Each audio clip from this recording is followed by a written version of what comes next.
Good evening, Cedar Falls. Welcome to our regular council meeting for Monday, October 2nd, 2023. I'll now call this meeting to order with a roll call from Madam Clerk. Schultz. Here. DeBoer. Here. Cruz. Here. Harding. Here. Ganfield. Here. Sires. Here. Dunn. Here. All members present, Mr. Mayor. Thank you, Madam Clerk. If willing and able, please join me tonight for the Pledge of Allegiance. I pledge allegiance to the flag of the United States of America and to the republic for which it stands, one nation, under God, indivisible, with liberty and justice for all.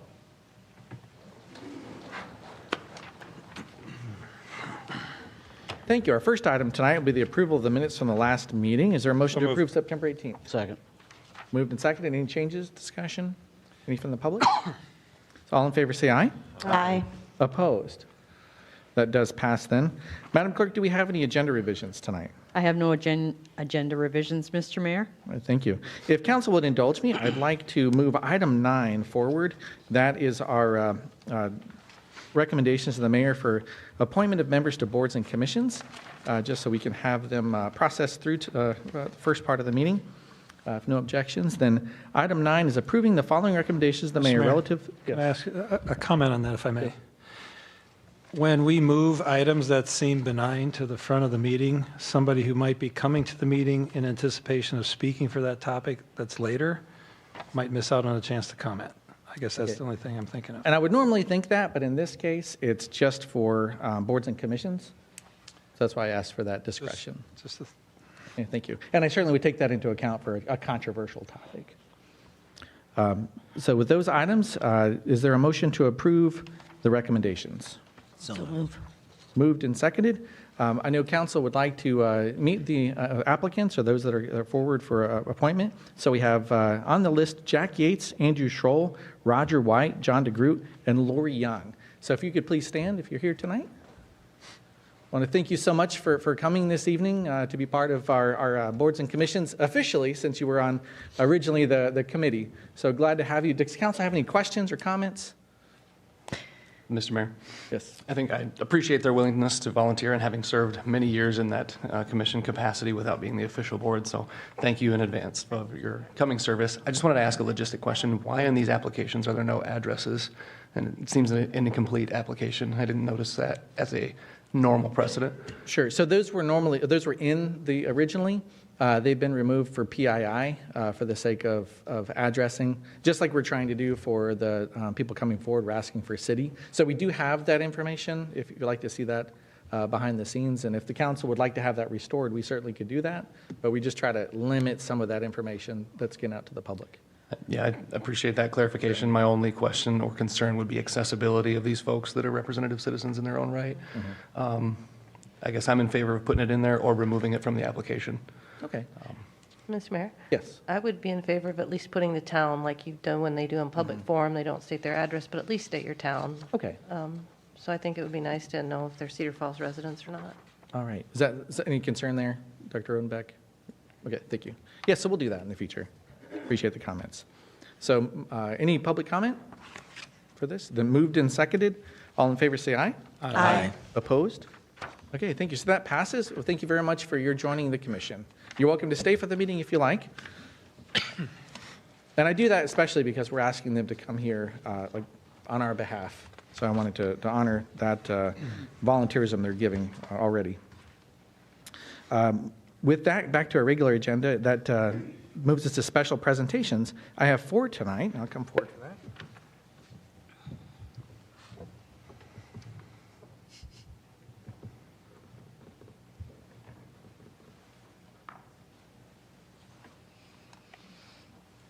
So the first is with CFU General Manager Steve Bernard. So Steve, you can come forward, please, sir. It's actually getting 2 for the price of 1 tonight. So come on around this side. He asked for 2, one being Energy Efficiency Day, and the second being Public Power Week. Both are very important topics for our community. And it says, whereas energy efficiency is the art of getting the same or better performance using less energy while cutting utility bills for residential, business, and industrial customers, and whereas affordable, reliable energy is vital to our economic prosperity, and energy efficiency is the most productive and cost-effective way to meet our energy needs. And whereas implementing clean energy policies and programs helps to boost economic opportunities and job creation while continuing to move to a sustainable future, and energy efficiency saves U.S. energy customers billions of dollars on the utility bills annually. And whereas smarter energy use reduces the amount of electricity we need to power our lives, which helps to avoid power plant emissions that can harm our health, pollute our air, and warm our climate.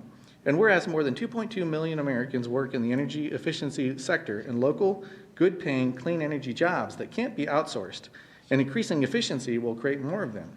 And whereas Cedar Falls utilities and Cedar Falls residents have been actively engaged in energy efficiency efforts since the 1970s with notable successes. And whereas together the residents of Cedar Falls can continue to contribute our sustainability efforts by learning more about energy efficiency and practicing smarter energy use in our daily lives.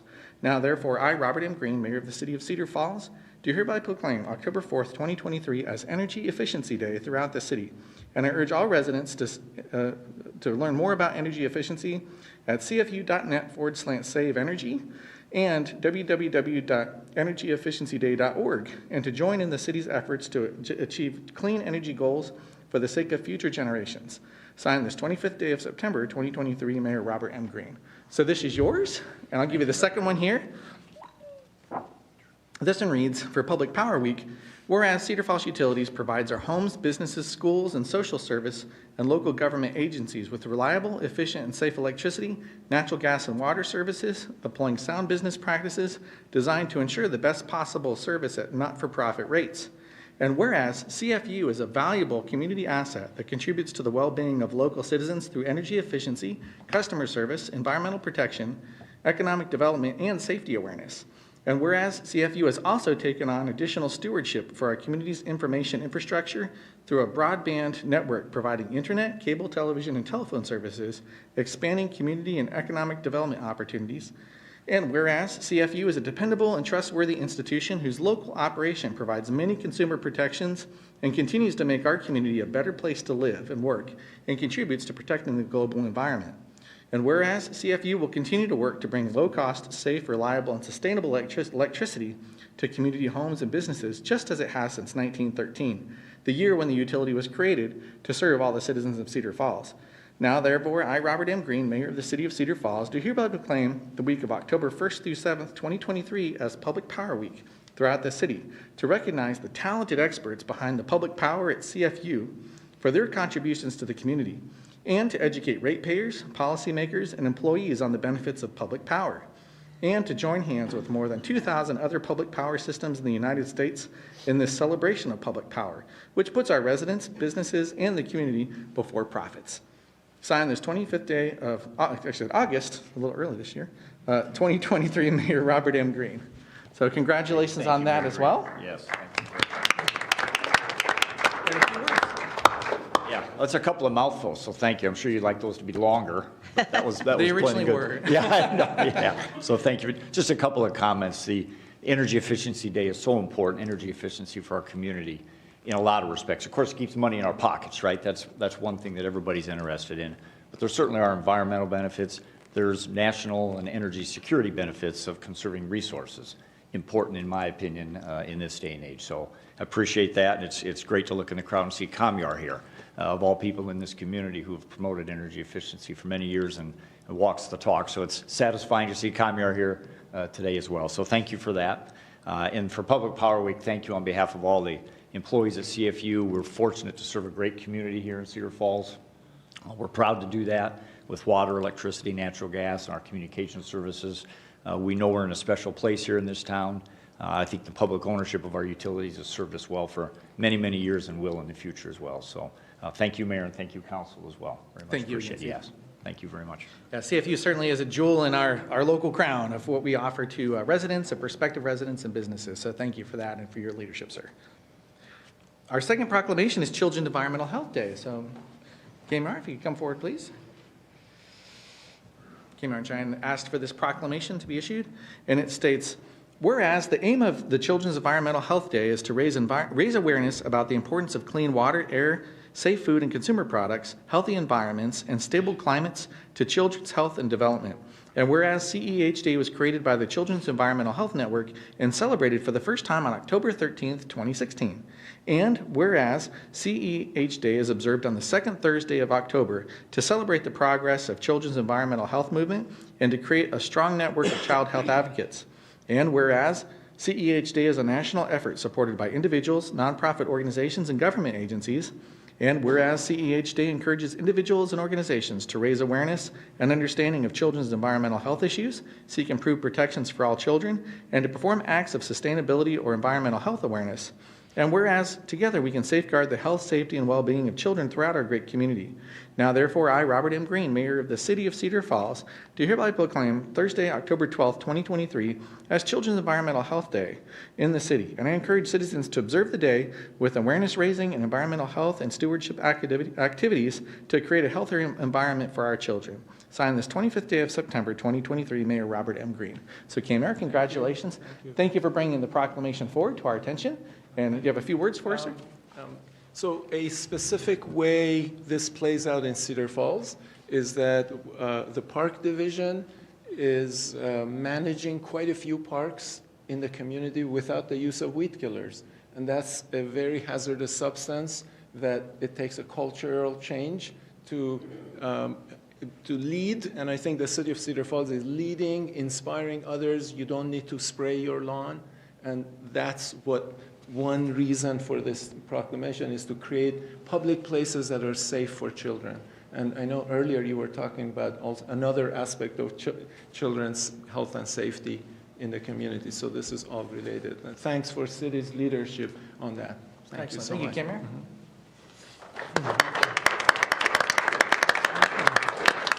And the last is a proclamation request I received for Domestic Violence Awareness Month. And Jade Riley, are you here tonight? Oh, hello. Certainly. And your name? My name's Rachel. Hi, Rachel. It's wonderful to meet you. The proclamation reads, whereas 1 in 3 women and 1 in 4 men will experience some form of domestic violence in their lifetime, and whereas intimate partner violence impacts children, victims, family, friends, and the community at large, and whereas domestic violence is not confined to any group or groups of people, but is experienced on all economic, racial, ethnic, educational, societal, and religious groups, and is sustained by societal indifference. And whereas perpetrators of domestic violence must be held accountable for their actions, and victims should have access to services to help them overcome their experience. And whereas it's important to recognize the compassion and dedication of individuals who provide support to victims of intimate partner violence and work to increase public understanding of this significant societal problem. And whereas all community members must work together to stop this heinous crime. Now therefore I, Robert M. Green, Mayor of the City of Cedar Falls, do hereby proclaim the month of October 2023 as Domestic Violence Awareness Month throughout the city. And I encourage residents to support Waypoint Services and other domestic violence response and advocacy organizations, and to join the Gentleman Campaign on October 18th to encourage our community to work together to eliminate the scourge of domestic violence from our society. Signed this 25th day of September 2023, Mayor Robert M. Green. So this is yours. Thank you. And do you have a few words for us also? Yeah, so at Waypoint Services, we do cover counties across eastern Iowa. We are in Black Hawk County serving Cedar Falls, so we provide free and confidential services to anyone who's affected by domestic violence. We are in Cedar Falls. We work with UNI PD, CFPD. We're at the university. We work with K through 12. We work with local hospitals and other medical clinics, really anywhere that we're needed. We are mobile advocates. So. Okay, thank you. And can you tell us about Gentleman Day? Yes, on Gentleman Day, we celebrate Gentleman Campaign all month, but there is a specific day, just empowering men in our community, men and boys, to help spread awareness and help to do the work to prevent domestic violence. We know that domestic violence can happen to any gender.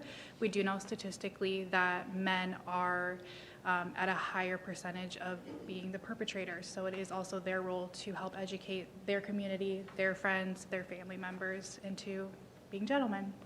Well, thank you so much for bringing this to our attention tonight. Thank you.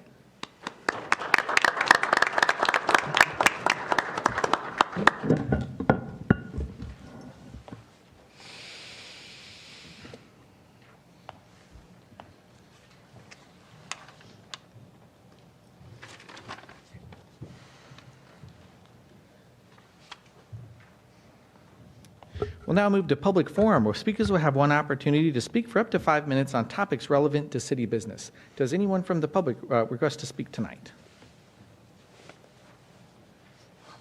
Even Reverend Blackwell? Michael Blackwell from Cedar Falls.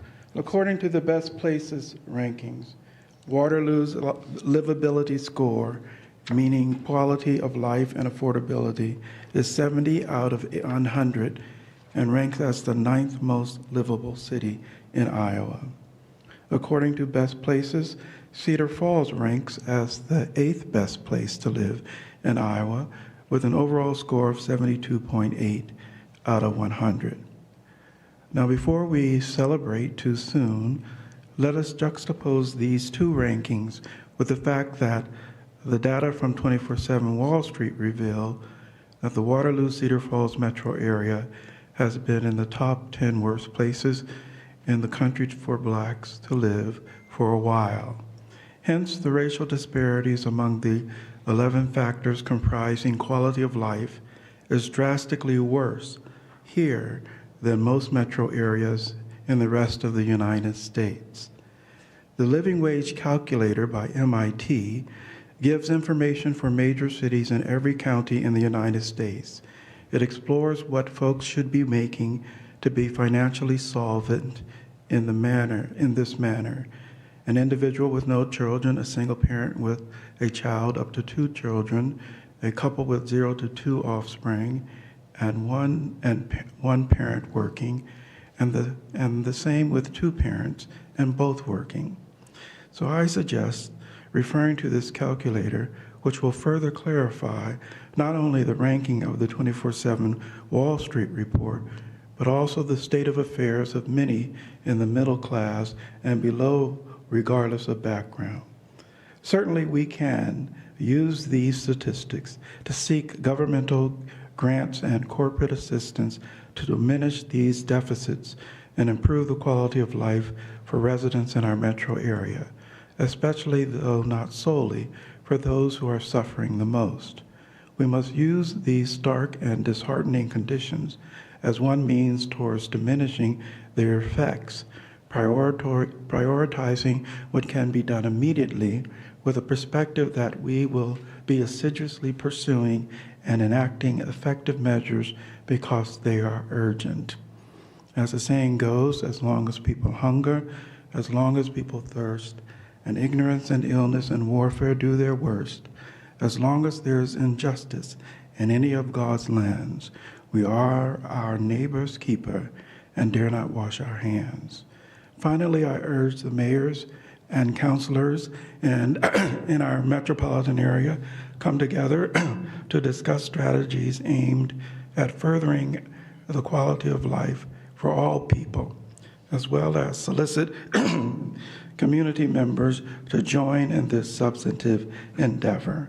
So I want to really urge us to do that. Thank you very much.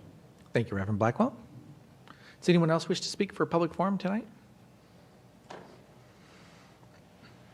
Seeing none, then I'll close public forum and take us over to staff updates. I understand Director Sheets might have an update for us tonight. Yes, I have 2 updates for you. On Wednesday, October 4th, the Healthiest State 13th Annual Walk is occurring, and Cedar Falls is participating in that. Our rec center has a sign-up, and we're competing against other Iowa communities to see if we can get the most people coming out for a 30-minute walk. We'll meet at the rec at 5:30 p.m. on Wednesday, October 4th. So if you haven't signed up, anybody's welcome to sign up. There's information. I can give more information on how to do that if people have that interest. And then the other update I have is that the City of Cedar Falls is hosting the American Planning Association's Upper Midwest Regional Planning Conference, October 11th to the 13th. We're inviting planners from Iowa, Minnesota, and Wisconsin to come to our community and discuss and learn ideas and issues in the planning field. And it's a great opportunity that we're going to take advantage of to showcase Cedar Falls, all of our businesses, amenities, and our future opportunities in several different workshops that we're hosting as a part of that. And since our planning staff will be heavily assisting with that and involved in several conference sessions. We'll have limited hours at the planning window for those 3 days. So on Wednesday, October 11th, the planning window will be open from 8 to noon. On Thursday, October 12th, the planning window will be open from 8 to 11 a.m. And then on Friday, October 13th, the planning window will be open from 1 to 5 p.m. And of course, citizens can email any request or question that they have to planning@cedarfalls.com or call us for information too. Thank you. And also interject that at 4 o'clock on October 4th, since that happens to be the night of the candidate forum starting at 6 p.m., if you want to do both, I'll be walking around at 4 o'clock, that same loop at the rec center, and I have lots of dad jokes. So I may have a half an hour worth of dad jokes I can entertain you with if you join me. So the choice is yours. Love to have you there if you're willing to. It gives us opportunities for grant funding if we're at the top city. For healthy activity initiatives. So look forward to seeing you there.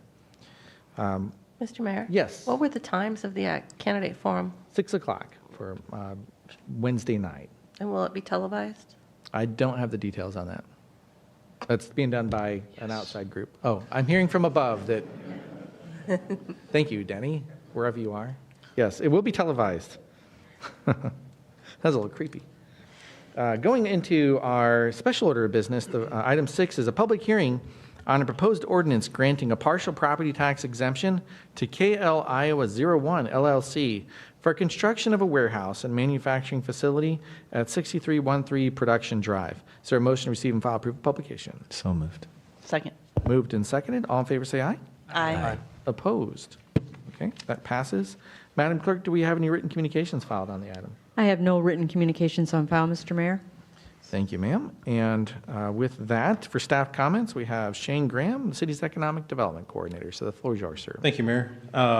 Before council tonight is the first reading of an ordinance for a 5-year tax abatement for a project that council actually approved in March of 2022 for a new 50,000 square foot industrial use manufacturing facility located at 6313 Production Drive. Per the approved development agreement, there was 2 things council acted on. One was the transfer of the lot, and then 2 was the adoption of the tax abatement ordinance. Since the building is completed, we are running the tax abatement ordinance through now, of which then will allow the company to file the tax abatement with the Blackhawk County Assessor's Office. Thank you, Mr. Graham. Before going to council, do we have any public comments on the item? Seeing none, then I'll consider the public hearing closed and take us over to Part 6E, which is passing an ordinance granting a partial property tax exemption to KL Iowa 01 LLC for construction of a warehouse and manufacturing facility at 6313 Production Drive upon its first consideration. Is there a motion to approve? So moved. Second. Moved and seconded. Any council questions?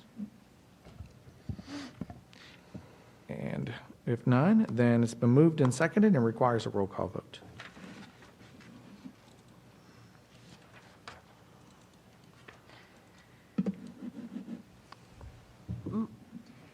Mr. Mayor Yes. or Madam Clerk, mine still says minutes. Please refresh. Okay, I'll refresh up here. Did that once. Okay.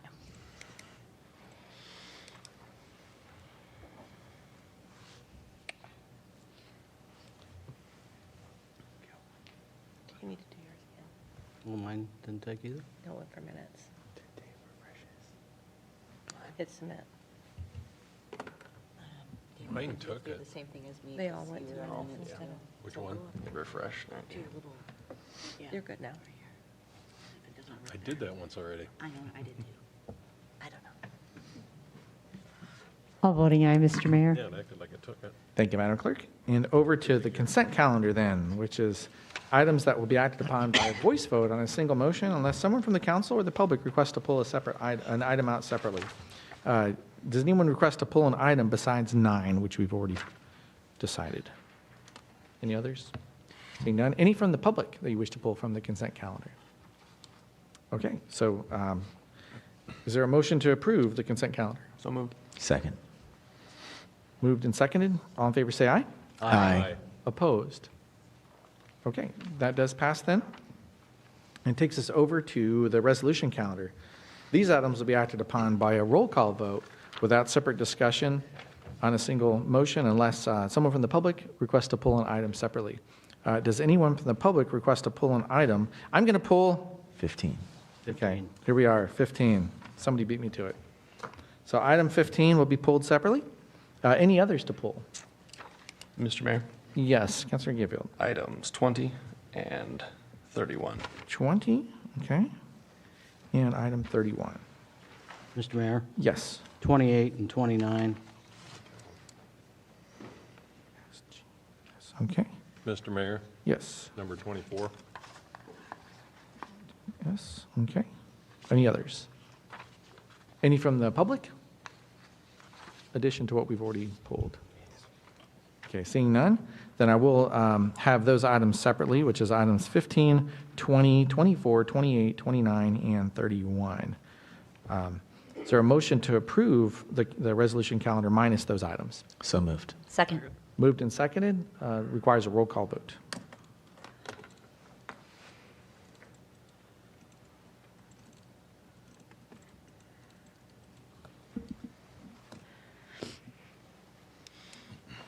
All voting aye, Mr. Mayor. Thank you, Madam Clerk. That brings us back to item 15, which is a resolution approving the recommendation of the Director of Finance and Business Operations by appointing Kim Kerr as the city clerk. Motion to approve? Second. Moved and seconded. Open for discussion. So, Councilor Just Hart, wanted please.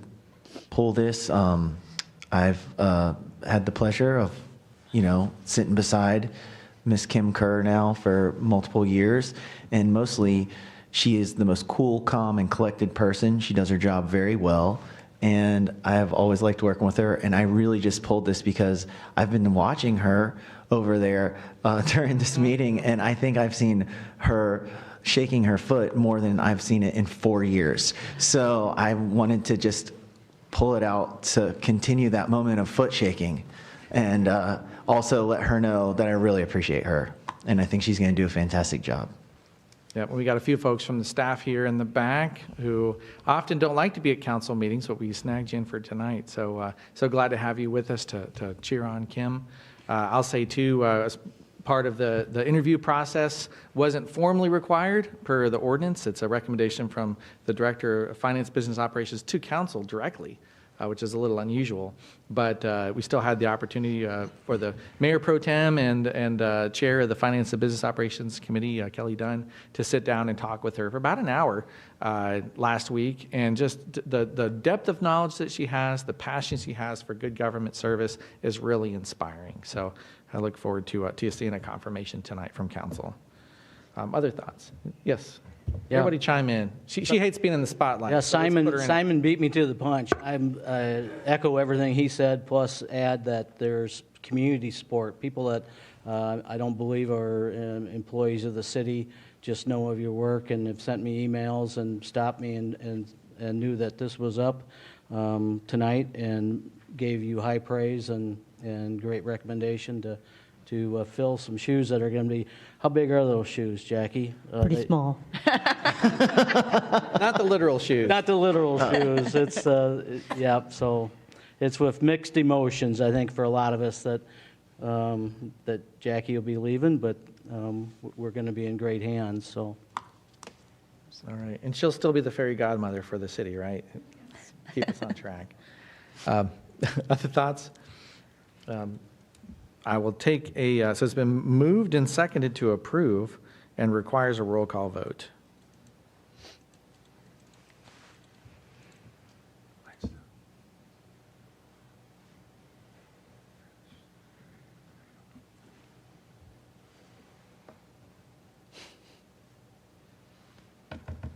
All voting aye, Mr. Mayor. Thank you.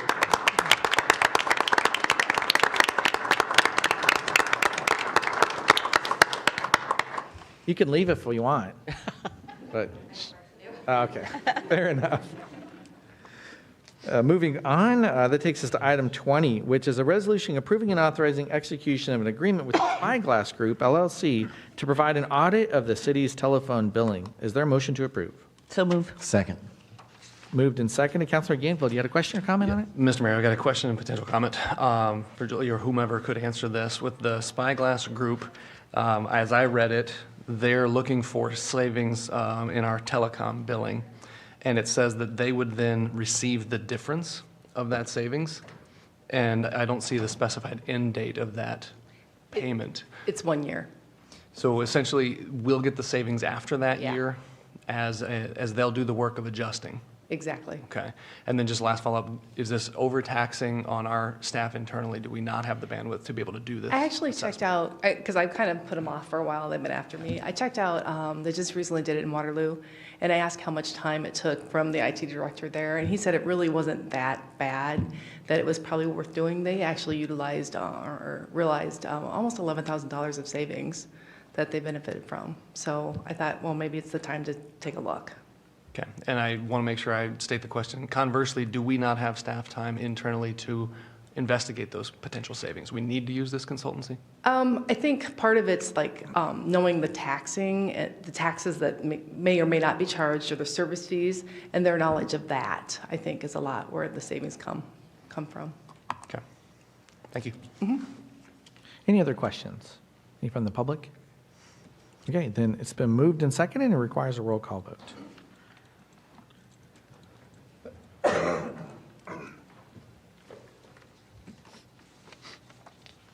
All voting aye, Mr. Mayor. Thank you, Madam Clerk. And that brings us over to item 24, which is a resolution approving and authorizing execution of an agreement to enhance economic development in Cedar Falls with the Cedar Falls Economic Development Corporation for FY 2024. Is there a motion to approve? So move. Second. Moved and seconded. Councilmember Cyrus, you had a question or I comment? do have a couple questions.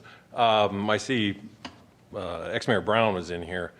Can you tell me which businesses you have brought to Cedar Falls over your time? Can I ask him a couple questions? Otherwise, I'll just go on. I'll allow a response. No? Okay. Okay. Then I was curious as why the previous contract did not allow for salaries, but yet this one does. It's been changed. That's about the biggest thing. Okay. Shane Graham, Economic Development Coordinator. Yeah, the previous contract was kind of just put together. This new contract, what we wanted to do is keep it consistent with our contracts with Grove Cedar Valley, Community Main Street, and College Hill Partnership. So all of those contracts have similar wording about salaries. So we wanted to kind of take that template and keep it consistent between all of our funding groups. Okay, thank you. Other questions or comments? I have a question. Yes, Councilor DeBeer. Shane, when this was first brought to us, 3 years ago, I think it was mentioned it was a one-time ask. So why is this a continual funding? Probably have Mr. Brown speak to that. I mean, I don't remember exactly what the conversation was. I know they had asked for some initial funding back several years ago. And then the request came in again for funding for this fiscal year. Yeah, I can speak to the background of it, and Mayor Brown, if I'm off, let me know, but my understanding was when it first started up, it was a $150,000 ask. The council agreed to $75,000, came back with the follow-on $75,000 ask, and the conversation and goal setting was we didn't want to continue on with that $75,000 as a separate one-time pay, but that we did want to move forward with making that a regular contribution, just as we do with Grove Cedar Valley. So basically put them on in parity. And the finance from the $30,000 and then the $32,000 incentive annually is exactly on par with Grove Cedar Valley. And that's where the conversation has led to this item in the resolution. So it would be continual. And that's the council understanding. So from my question, originally it was a one-time ask for $150,000, of which we made 2 payments of $75,000.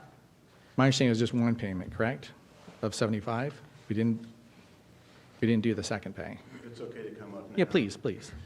Yeah, the meeting of September of 21, you and I were discussing, and before your motion, you had requested or asked if it wasn't 150 and it was 75, would that put us in jeopardy? And I said, no, it's a great compromise.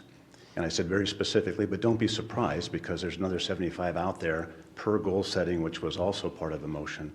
So, and I think I flippantly said, don't, we might ask for more too, and just sort of who knows. So the one time only, again, the meeting of September 21st of 2021 was sort of the ending, how we finished that meeting. Excellent, thank you. Other questions from council? Okay, thank you, Mayor Brown. Open to public comment? Any other comments from council? Okay, open for public comment.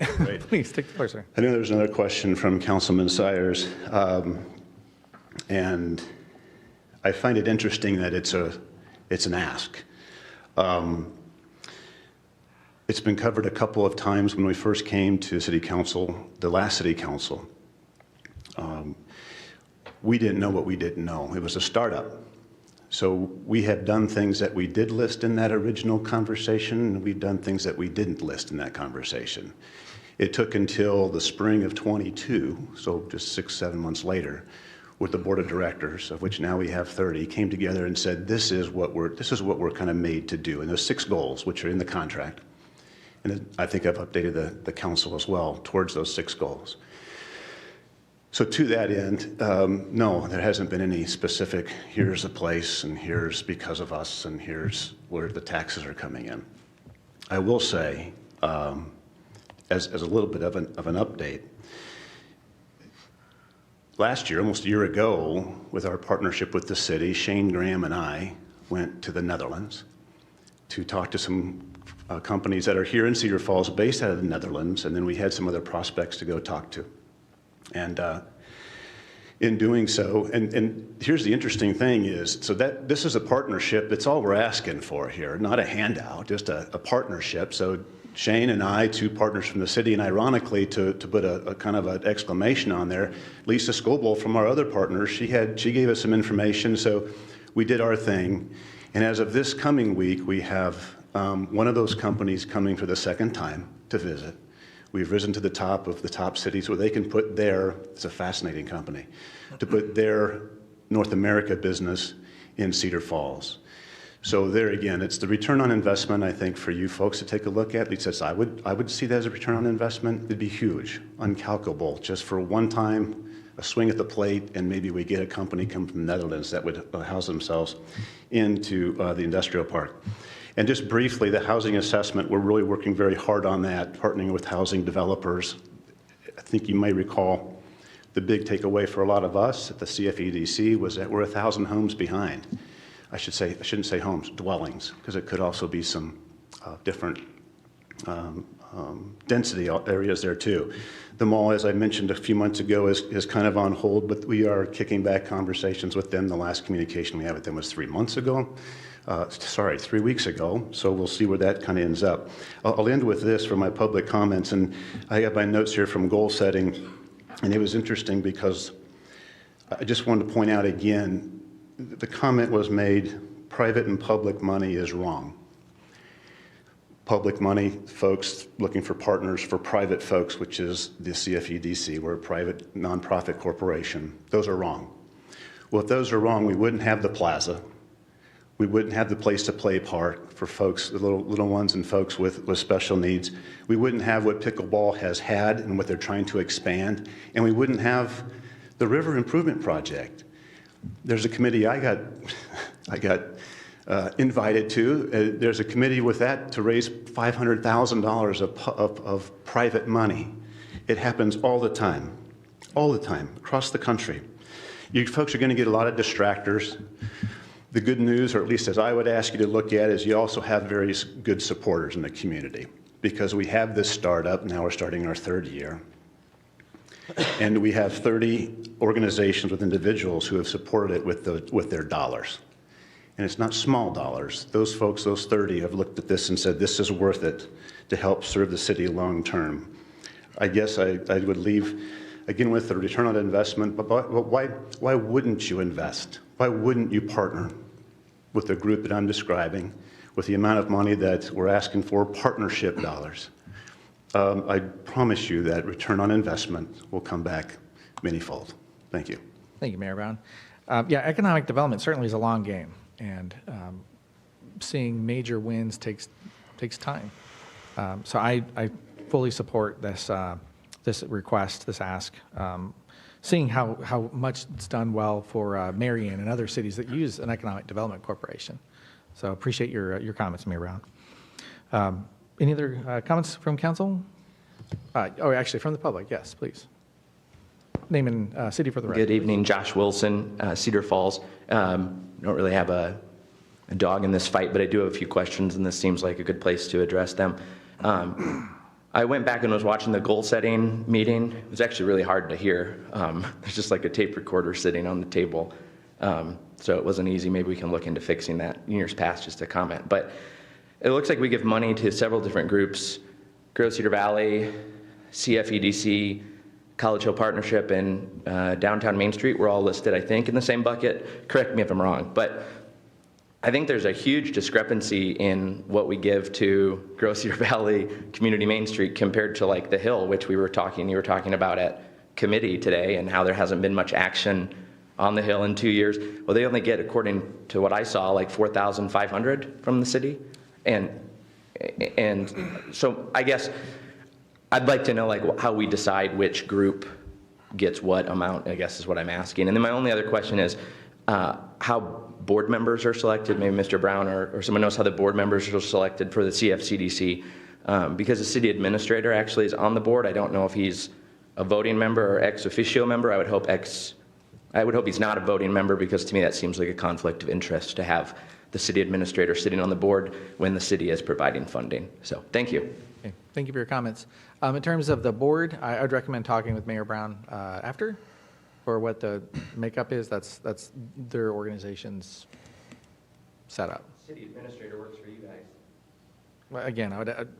Mr. Mayor? Yes. I would like to have somebody answer those Do questions. we have that information here? I can address the funding for College Hill. That we request applications every year, and that was their ask, and they got what they asked for. Okay, thank you. And then on the board question, how that operates? I guess- Mr. Gaines is on our board because the city is a partner with the CFEDC. And we have 29 other board members. I can say that it's towards the goals, towards any actions moving forward. Mr. Gaines does have a vote. Now, if that needs to be looked at legally, we can certainly do that, because I can understand abstention possibly in that scenario. Our attorney hasn't said anything since we started, that kind of thing. We'd be very sensitive to that. Or in terms of what our board of directors would do, towards Mr. Gaines serving. Actually, he serves on an executive board. So it would almost be on your end, if you will. We're a private organization. If Mr. Gaines wants to be on it, clearly he's a partner in this. Shane attends to give input because he's an ex officio. So why wouldn't we? Okay, thank you. And I'm on the board for Grow Cedar Valley as an executive committee and board of directors. Sorry for interruption. I might also add, I believe Mr. Gaines serves on at least one other board in town as well, if not a couple others. So, thank you. Other comments from the public? Okay, back to council. Seeing none. Yes, Councilor DeBerg. Just a question. I don't know if in your executive meetings, between the two different development corporations, it's like 124,000. Shane Graham does an absolutely excellent job with what he does. Was there ever any discussion of using this money instead to hire someone to assist him instead of using the development corps? So for staff, we don't have. I know each year before goal setting, you kind of have a staff update or staffing needs. And was that ever considered? It hasn't been a staff request to do that. Probably Shane's a little more knowledgeable about what, I don't know if there's expertise that they bring, Grow Cedar Valley or Cedar Falls Economic Development, that we, as terms of a staff person, wouldn't have that same. I don't know if there's connections, but that hasn't been a request. But I understand the question. I mean, it makes sense in terms of sometimes we look at contracted services versus employing someone. So, but no, we have not had that request. Yeah, and that certainly could be a question for goal setting for this fall. Anything else? Mr. Mayor? Yes, Councilor Gayfield. I'm curious, I just want to make sure where the 30,000 that we talked about at goal setting last year, if that's been paid out, is this just an update to the contract? Because the date obviously being December 31st. The reason for the question is, as Councilman as Councilman Harding pointed out earlier, we're close to an election season. I just want to make sure I understand where that money's at before goal setting, if we were to choose this tonight, or whether we talk about it at goal setting. Mr. Grant? So the contract is for FY '24, July 1st of '23 through June 30th of '24, and then they would get semi-annual payments end of December of this year and end of June of '24. So they, even though if this contract gets approved tonight, they wouldn't request their first half payment until December. Okay, and a follow on, what happened to the contract for fiscal year '23? So there was no contract last year, and I think that's what Mayor alluded to. Back in '21, there was the original 75,000, and then that second 75,000, that kind of didn't happen, and then now we got into where we're at tonight. So the second 75,000 though was 30 plus a 32 incentive potential, correct? No, the original ask is that, as Mayor had mentioned, was for 150,000, and at the time, council agreed to do the 75, and then I think council made a decision not to fund the other 75 last year, and so then now the request is back to kind of follow back in with the other funding agencies and follow their contract type and. Right. Which tacks on with what we talked about in goal setting last year. Right. Yes, Councilor Harding. So just a point of clarity, I think this 30,000 is coming forward with a standard contract because at goal setting, we decided that we didn't want to give them, we wanted to make it on par with Gross Cedar Valley. And we specifically talked about it. So goal setting only counts towards the next fiscal year. So what we said we would do at goal setting was the 30, and hence we put it on a standard contract and it came forward after July 1st, correct? That's where we're at. And that's where we're at tonight. So it's not like it's coming out of the blue or it's anything that we weren't expecting. It's legitimately what we decided to do at goal setting when we sat down at goal setting and said, so we said we would do this and now we're doing it. Or at least that it had the consensus of. Yeah, well, correction, you're right. It had consensus to move forward, to drop the number to match Gross Cedar Valley. That's where we settled. And so I guess it wasn't a surprise to me to see it come forward for this fiscal year because I was expecting it because that's what we had decided. So I hope that clears it up, why it's here and where it came from. Well, is it for services already done or services coming up starting in July 1st of 2024? So this contract would be July 1st of '23 through June 30th of '24. So we're already somewhat Halfway into through, it. okay. And per the contract, just like Gross Cedar Valley, CFEDC will come and give biannual updates to council with reporting on kind of things they've been working on, along with their biannual funding requests. Yeah. Yes, Councilor Cruz. Can Mr. Graham or someone explain what appears to be a big overlap between Gross Cedar Valley and then yourself and CFEDC? How do you divide up leads? Seems like a lot of people pursuing in this case. To Councilperson DeBurr's comment about giving you a helper, so to speak, a mini-me to help you out. Well, I would say what Gross Cedar Valley does, they do a lot of our external lead generation. Lisa Scooble at Gross Cedar Valley sits on a couple other boards, the Site Selectors Guild, which we are not a part of. So she goes and does a couple conferences a year down in Atlanta and Texas on behalf of not only Cedar Falls, but the Cedar Valley. So they do a lot of those sort of things. They also help with any of our state applications for state tax incentives. There's a project I'm working on right now where Lisa's been a big help working with IEDA. So she does a lot of help with that, which are good things that help me. And as Jim had mentioned, some of the things they're working on is more Cedar Falls based. the housing needs assessment, which they completed and shows a need for some housing. Some of the other things they're starting to work on again is looking at College Square Mall. I know they've had discussions with the school and looking at already what future plans could be for those things. So those things are all in coordination with the city. So they are, helpful to what the city does in general. So I would say Grove Cedar Valley, the CFEDC, and what I do, we all don't overlap, but all try to work together. Okay. No other questions or comments? And Can I just, Yes, Mr. Mayor, please. may I ask one question? Would that be a good example of public-private partnerships?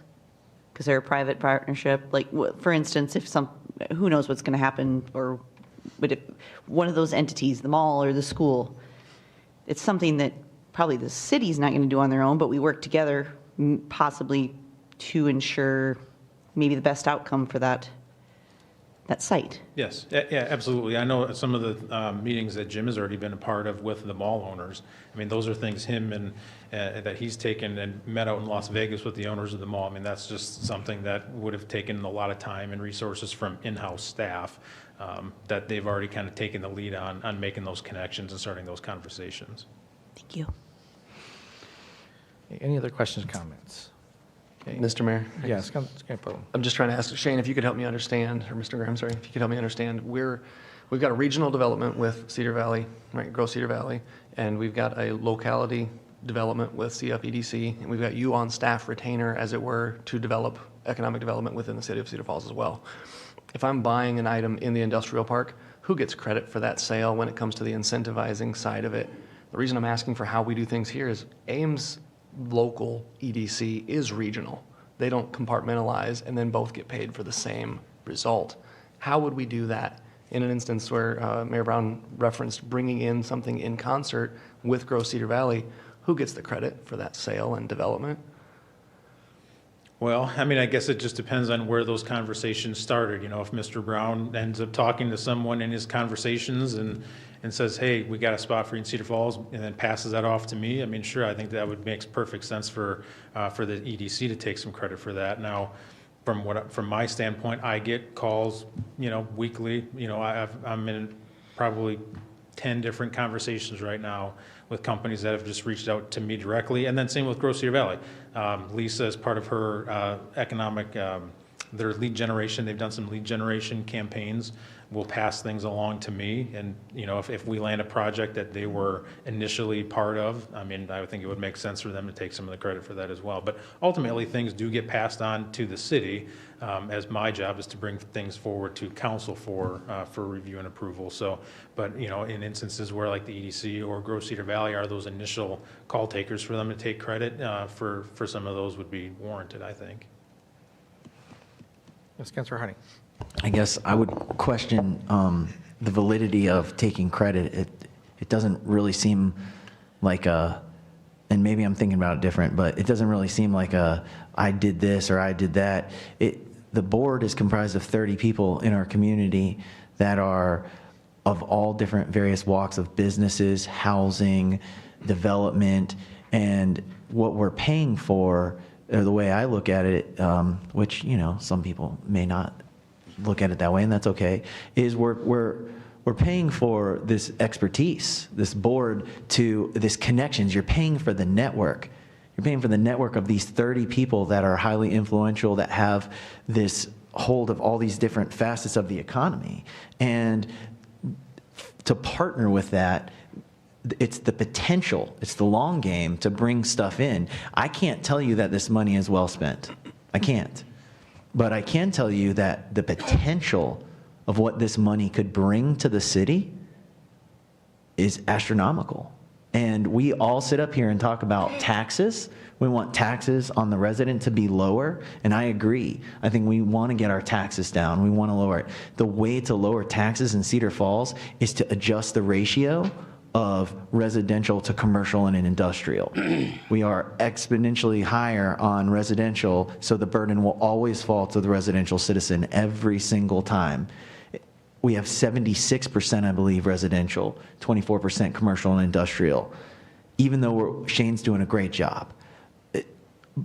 this network could potentially take that ratio if we can get to 60-40, and then all of a sudden you're talking about huge tax breaks for the resident. And we won't need to sit here necessarily and, I mean, we're always going to need to crunch the budget, let's be honest. But that ratio is key. So the chance of investing $30,000 within our budget, which is a fraction of a percent, well, not a fraction of a percent, but it's a small percentage of our budget. I think it's not like we've been doing this for 10 years and seen nothing. We've done it only, we've given, do we have the total? I'd ask that, but it's only been a few times that we've even given money and one time turned it down. So I would say to look at this big picture and see what's possible for Cedar Falls and not look at this through who you like or don't like or who we don't do or don't like, because it does seem behind the scenes to be personal. So let's just look at it for what's possible for Cedar Falls and what we can do. That's all I have to say. Thank you. If I understand right, that what you're looking at is $30,000 this year. We don't know what that's going to turn into, but $90,000 over 3 years. If we do that, it could be several years from now before we see a major win out of it, but that major win will pay for the investment and like multiple times over. So, okay. Other final thoughts before we vote? Yeah, Mr. Mayor? Yes, Councilor Ganfield. Just for clarity, I agree with you that the $30,000 is that internal or that initial investment, and we don't know how to quantify what that's going to return. But we're requiring them to justify the $32,000 incentive, so they have to tell us exactly what they've brought. So this idea that we won't know or can't quantify what's being brought in, we're requiring them to in this contract. So $62,000 is what's on the table, but 32 of that has to be justified. That's why I asked who gets credit for that incentive sale. Okay. It's that simple. Points well taken. That makes sense. Okay. With that, it's been moved and seconded for a resolution approving and authorizing execution of this agreement with CFEDC for FY 2024. It requires a roll call vote.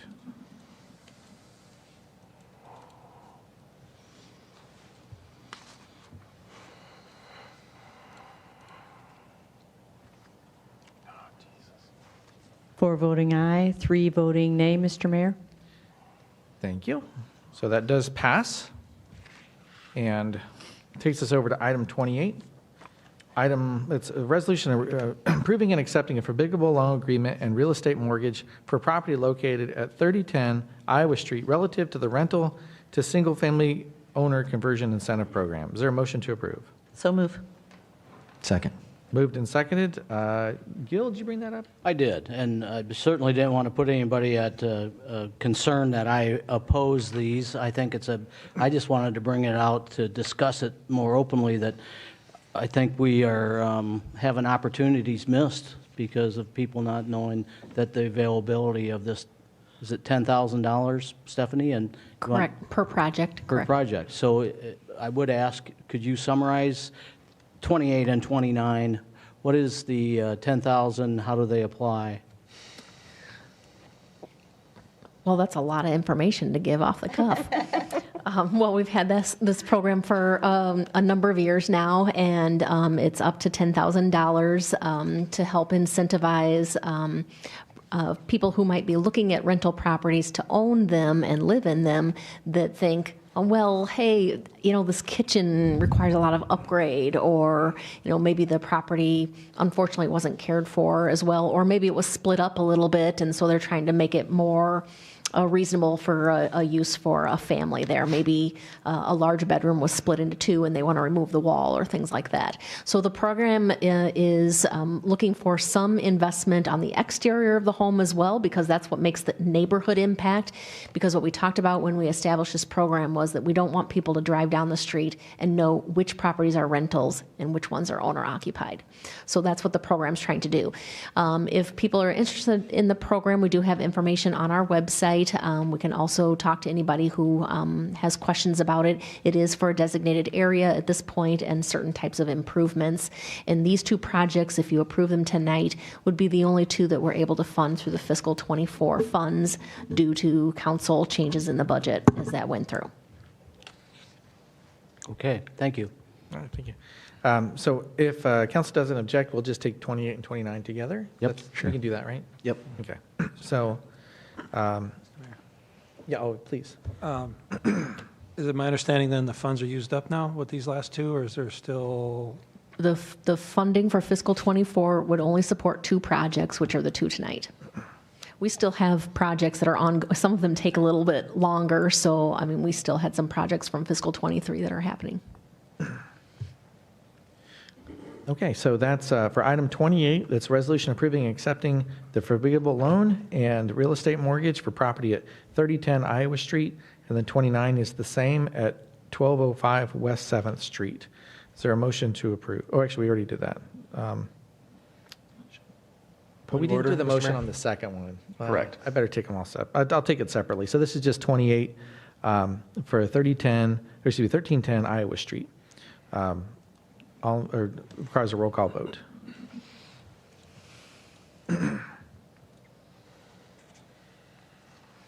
All voting aye, Mr. Mayor.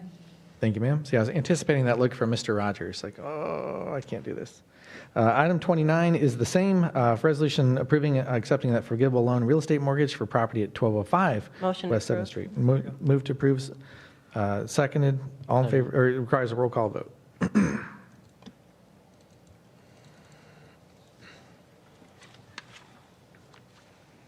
All voting aye, Mr. Mayor.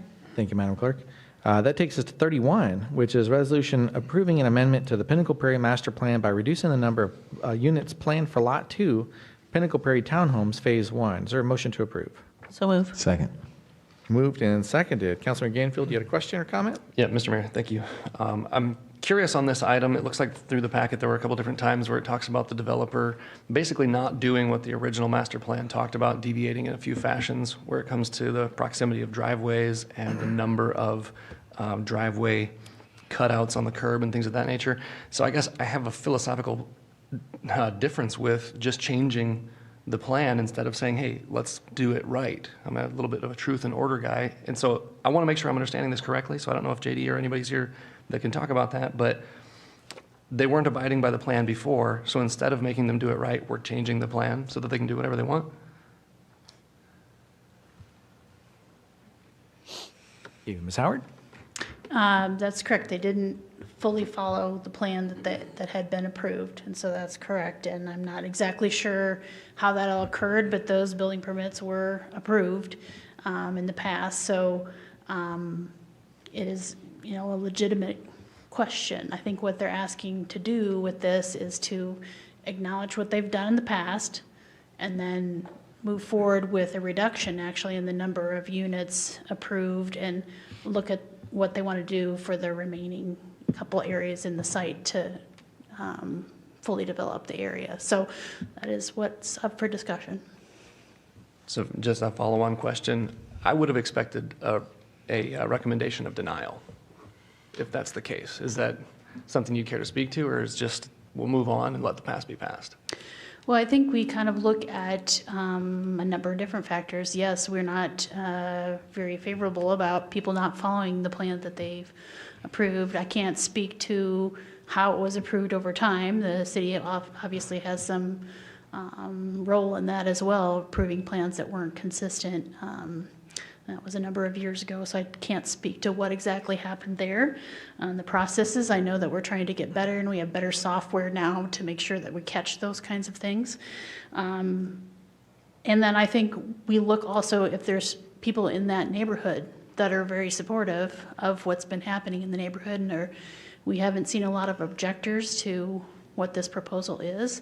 When came to the Planning and Zoning Commission and objected to it, I think there's support from the people that live there of the way the area is developed. So those are the other factors we look at too. But devil's advocate, what would happen if this isn't approved tonight? Do they have to tear down the buildings? I don't think that that's what we would have to look at the legal aspects of it. If the city wanted to enforce, we'd have to look at what we're trying to enforce exactly. Okay. Whether it's just driveways or actual buildings there. There's people that have purchased these condos and live there, so there are different owners that own the buildings now then. But you're saying, would it be pretty significant if they if it's denied tonight? It potentially could be torn down. So what's being asked to approve is actually the change to the remaining areas. And you could divide it out and say, okay, we're okay with what you're trying to do with reducing the number of units and changing the area of the plan in those areas. As far as enforcing things that have happened in the past, I think we'd have to look at the legal aspects of it and what's, we haven't really explored that option. Okay. That's what I was getting at. Thank you. Councilor DeBoer. Well, can you explain then the scenario A, B, and C? Is scenario A what was built, or is scenario B what was built? So all three scenarios are showing what has been built right now, plus the areas that are in colors. I think you have in the staff report, there's some colored areas. The little colored parts are what hasn't been built yet. So those are yet to develop. So it's basically acknowledging what's been built now, plus getting permission to do either option A, B, or C, moving forward with any of those options, and acknowledging those all as parts of their master plan. So the approved plan in 2006, which was the first one, was all multi-units. They were all, I believe, fourplexes. So you can see that on the second page of the staff report. Kind of shows what was approved. I believe they were. There was a couple duplexes there, but mostly fourplexes. And I understand what the blue color boxes are and the yellow colored boxes, but what is the little green ones? They're just are considering putting just garages there for additional parking for people. I assume that, you can ask the developers here tonight, but that's what we understand. There's just the option to build some garages there for some additional parking. So if the council wanted, for example, just to approve scenario C, not that they could do A, B, or C, but would we need to just say, well, we are only approving scenario C, for example, because that would be an actual true reduction? I think they all are potentially reductions, but C is the most reduction. That is probably true, yes. Other questions? I have a question. Comments? Yes, Councilor Arning. As far as the discrepancies in the past, do we have, I couldn't find like an exact date. Do we know when the discrepancies when it happened? And I guess the reason I'm asking about the date is, do we have any concern going forward with further discrepancies? And that's kind of what I'm concerned about the most. Not that it was good that it happened, but when did it happen specifically? And have we solved the problem? Those are two things I'm worried about. Are you able to speak to that, Ms. Howard? I do not have an answer for your first question about when exactly all these buildings were built. We could certainly investigate that and get you some dates on that. As far as going forward, I do think we have improved our processes. We now have a software system where it's pretty clear that there's multiple sign-offs for when people come in for building permits. So we see the actual site plan. So planning is signing off as well as building. So there's more eyes on it, I believe, with the software we're using for now. So we've tried to improve our processes so this doesn't happen again. Okay, thank you. Anything else? Is the developer here? Because my question would the developer have any problems if we were to make an amendment to require it be scenario C? Certainly, if you just give your name and city for the record.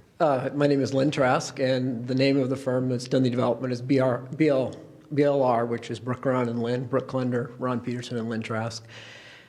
I could answer an awful lot of the questions that have been sent back there, and I'd answer as many as you'd like me to. As to, first of all, I'll answer your first question, is we would prefer not to limit it to C, because that's going to force the residents to build the garages. And we're trying really hard to listen to what the 33 residents want.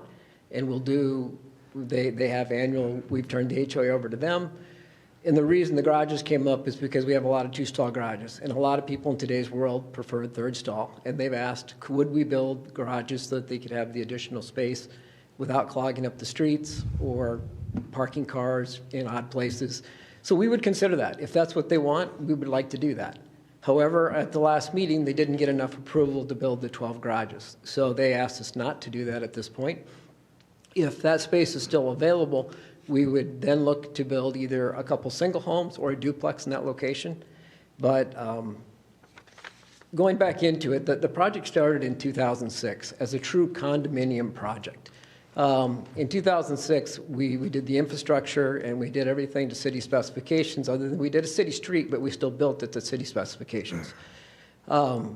We did everything we were asked to do for submittals. In 2008, the housing crunch hit, and the problem we had is we started building fourplexes, but nobody would finance a single fourplex in a condominium project. They have to be over 50% sold out. We just hit the financing crunch terribly. So we got our first fourplex sold out, but we had to help privately to get that one financed. And we aren't that big a company. So it wasn't economically feasible for us to continue to build fourplexes at that point and make it work and build quality homes that we felt people wanted. And we would have had to cut a lot of corners to get them to a price range that would have worked to sell quickly. And the three of us, we're just not good cost cutters. We're people that really like quality. If you haven't seen the development, I hope you'll go look at it. And I think you'll find it's one of the finest condominium developments in the Cedar Valley. And we've tried really hard to hit a standard that's high. So first of all, that's where the changes occurred, because we just couldn't. We just hit a financial crunch. And then the trend just kind of changed. People didn't want fourplexes. They asked for duplexes. They asked for single-family standalone homes. And we said, but in each and every case, what we had to do was separate the property. We had to create a condominium property that encompassed the areas that were built, and then our company, BRL, owned the other property so that everything continued to stay at a high percentage of sales, which made financing much easier. So we built kind of what people asked for, but we had to do an amendment every time we made a change, and we did do that. We hired an engineer, we submitted to the city, every permit was asked for, every permit was approved. So the question earlier about would we tear them down, I would say you'd be facing 33 lawsuits if you asked to tear them down at this point. Nobody would be very happy. We did everything that we were supposed to do. And I don't know where the communication broke down either, but we did do our part to try and do it as correctly as possible. And I think if you go out there and look, we went from 52 units, we're now down to 43. And that's costing us money to do that, to give up the spaces. But the residents asked for a little bit more green space, and they're separated nicely, and we're not doing that for our benefit. We're doing that to try and make the development be as nice as possible. And yep, there are a few more curb cuts, and it's because we built individual units and duplexes as opposed to fourplexes. But I do think when the units come up for sale, they last 1 or 2 days. And the residents, most of them that are there at the meeting the other night, we have 33 residents. 13 of them have been there the entire, since they built. The other half have been there probably at least 5 years or longer. So people are moving and they're staying. And again, if you go to the addition, I hope you'll think it's a nice area. And the things we've done were not to cut cost. It wasn't to hurt anything. We just felt like we were doing what people were asking for. So, and going back to the main question is we'd really prefer to leave it a little bit more open so we could build what people expect, so that we can finish the project out. Okay. Thank you, Mr. Trask. Yeah. Anything else? Okay, so have any other questions from council? Okay, it's been moved and seconded then to, let me get back to that, for the resolution approving the amendment to Pinnacle Master Prairie Plan by reducing the number of units planned for Lot 2, Pinnacle Prairie Townhomes, Phase 1. It's been moved and seconded and requires a roll call vote.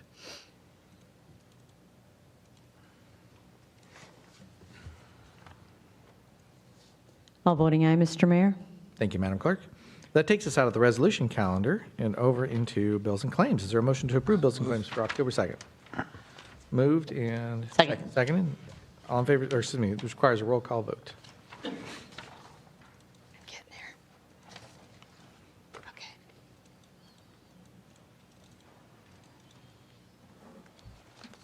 All voting aye, Mr. Mayor.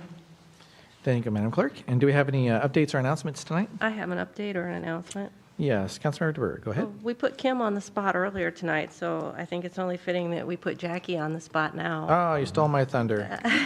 She's put in over 30 years with the city, and I just want to let her know how much we appreciate her and thank her for her service. All right, we'll clap now.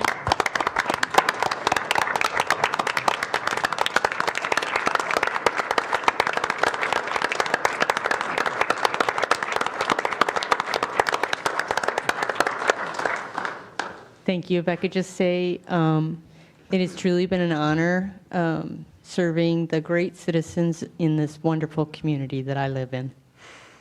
Thank you. Thank you. And you're sticking around. I am. You're not going off to Arizona or anything like that. Well, I might take a little trip. What? We'll see you around the neighborhood then. Any other announcements? Mr. Mayor? Yes, Councilor Gayville. Debated mentioning this, but as I mentioned in a previous council meeting about a month or so ago, council members have been invited over for a barbecue and ministerial gathering only. There will be no city business discussed, but I just wanted to make sure that we made that public announcement that we'll have that gathering at my place next Sunday. Okay. Address for the record? Cedar Falls. Yeah. Any other announcements? Okay, any council referrals tonight? Okay, seeing none, then I would entertain a motion to adjourn. So moved. Moved and seconded. All in favor say aye. Aye. Opposed? We are adjourned. Thank you.